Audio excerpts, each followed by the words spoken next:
Hello and welcome to the channel.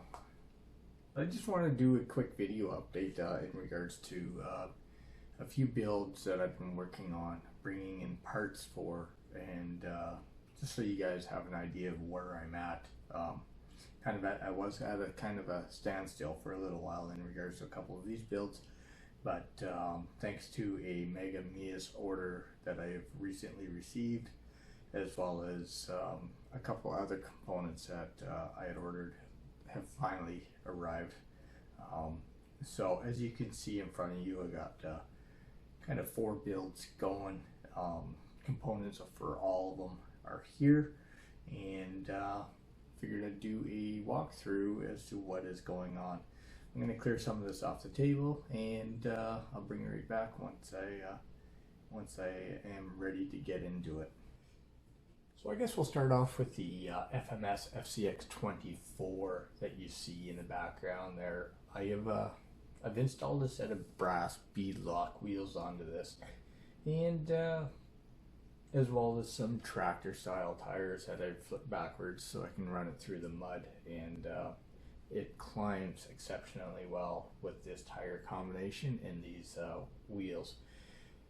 I was going to fully upgrade this chassis with all brass components, but then I got looking at the chassis itself, and that's when I discovered that it's got a very unique style chassis.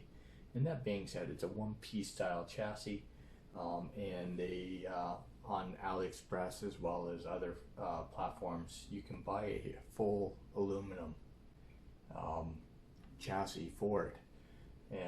So when I brought that home, I was exercising the idea of installing it on it, and then I got thinking, wait, why don't I just leave this one fairly stock so I have a comparison truck to go off of. The truck is already incredible with its climbing capabilities as well as its speed. It's just that 2-speed transmission does wonders, and the low gear range, it climbs anything you throw at it. So let's see what I can build on this aluminum chassis and see if I can make it better than this or worse.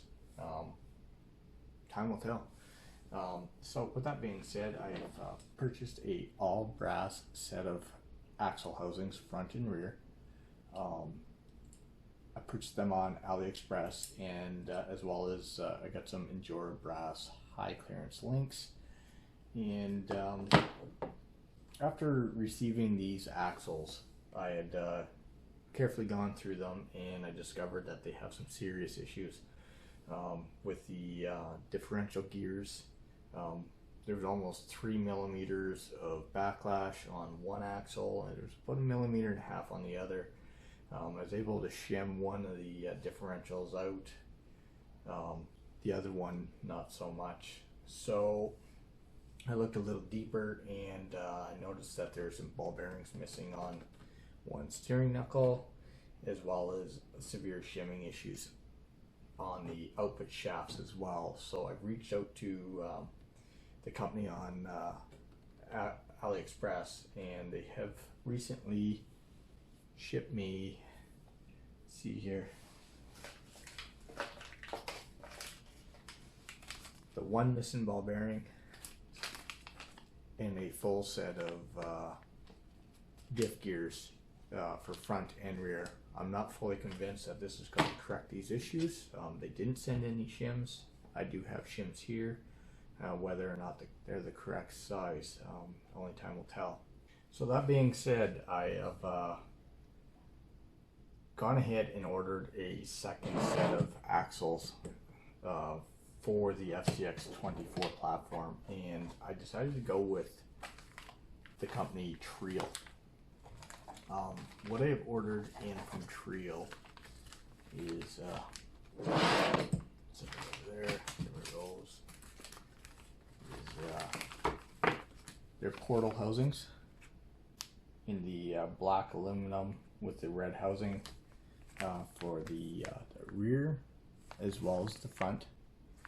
And these are beautiful looking housings. And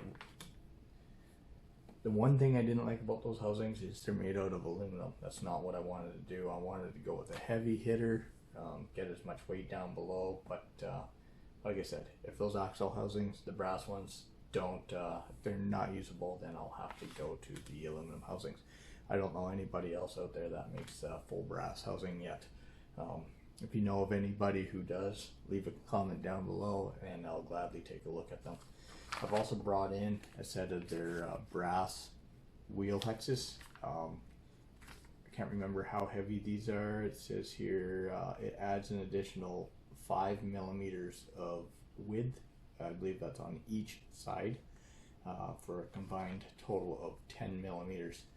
And it includes all the longer stub shafts and whatnot for that. I've also ordered a full set front and rear outer portal covers. These are 18 grams a piece. Very, very nice black anodized finish with the brass writing for the word Trio as well as around the housing. Like I said, I got a full set of those front and rear. And then I ordered a set of the Trio brass portal covers for the front steering knuckles. Not very much weight in those, but it will add a little bit of weight down below. So I think that's where all there is said to be said in regards to the FCX24 builds. I do have to bring in another set of brass wheels for this build, but for now I'll probably end up using these ones and bring this one back to stock. Like I said, if you know somebody else who manufactures a full brass set of front and rear axles, I'm not talking the ones out on AliExpress. I've already given them obviously the a fair chance. I'm not confident that they've corrected the problem by sending those components. I still think that there's going to be more to it. I do plan on going into them. I'm going to do my best to get them up to snuff, and then I plan on doing a review video in regards to these axles. So moving on to the next build. Let me get all this cleared off and we'll start over again. So as you can see, I now have the blue TRX4M made by Traxxas sitting on the table, along with the Ripper cage that I had purchased off of Mia's in my 21 piece order. And that order was to provide parts for a couple of builds. Some are going to go on this build. Most are going to go on the Ripper. I'm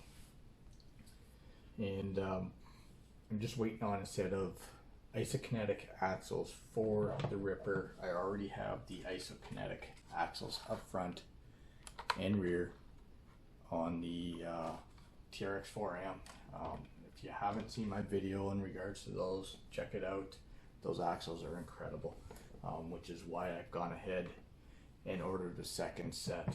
I got this set on courtesy of Mia's themselves. They sent them up for me to do a review, and because of their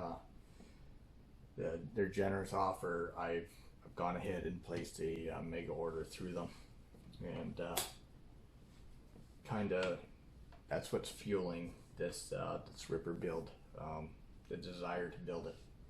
So anyhow, as you can see, I have started dry fitting the components that I ordered, and the reason why I started doing this is so that I could see what is going to fit with this, what's going to work, what's not, and kind of give you guys an idea of what you can do with this and what you can't do with it. And for an example, I planned on installing these Mia's trailing arms that allows you to install, let's see here, dual shocks on each arm, and for the rear. And after dry fitting things, I've learned that this is not going to work for several reasons.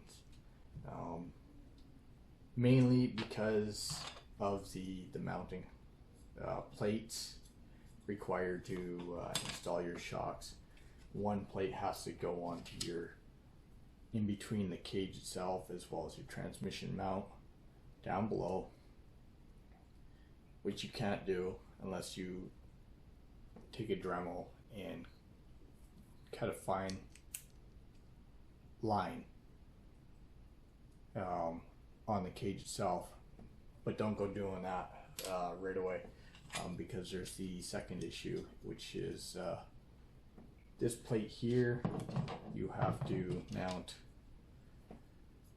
can't remember the orientation, but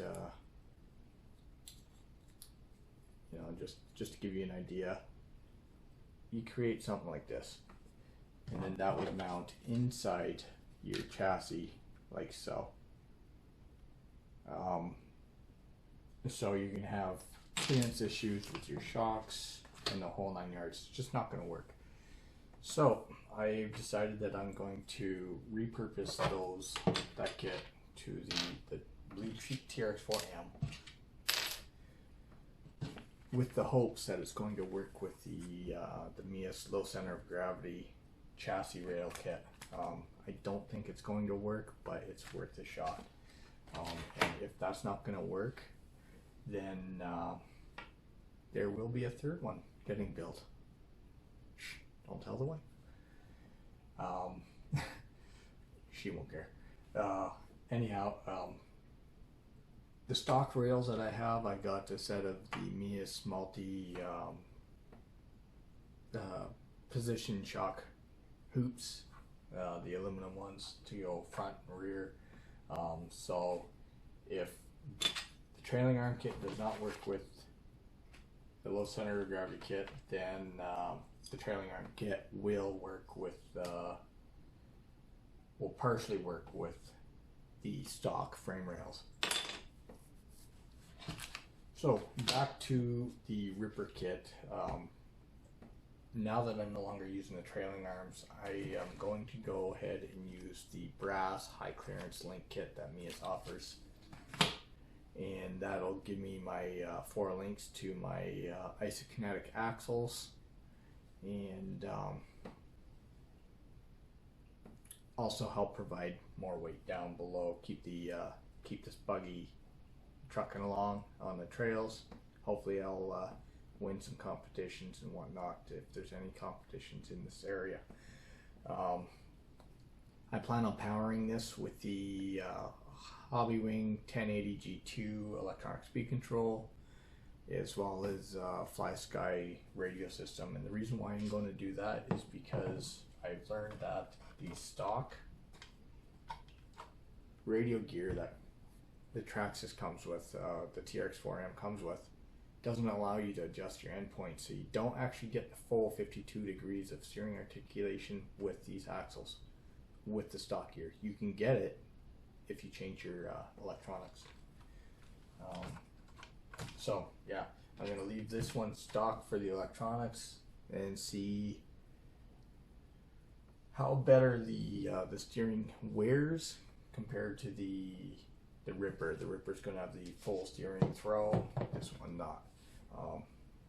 Anyhow, if you found this video helpful, you know, yeah, give me a thumbs up. If you have any questions or comments, leave them down below. If you feel this video is worthy of sharing, you know, share it with your friends. And if you're not a subscriber already and you want to see more details, more content in regards to these builds as well as many others, you know, give me that subscribe. Looking forward to seeing you down the road. Anyhow, thank you. Bye for now.